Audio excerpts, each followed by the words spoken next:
Today we're putting a cult favorite hand cream up against the Dollar Tree version to see if it actually works. O'Keeffe's costs more, but also comes in a larger container. At first, they actually smell and feel very similar. I applied O'Keeffe's to one hand and the Dollar Tree version to the other at the same time. The Dollar Tree one did give some mild relief, but here's where the difference showed up. O'Keeffe's not only moisturized, it actually locked in the moisture. My hand with cuts and really dry skin felt noticeably better, while the Dollar Tree side didn't improve nearly as much. Both creams contain allantoin, which helps soothe, but in O'Keeffe's, it's higher on the ingredient list, meaning there's more of it.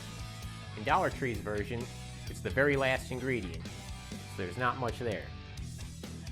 So the Dollar Tree one isn't bad for light moisturizing, but if your hands are cracked and beat up, O'Keeffe's does the better job.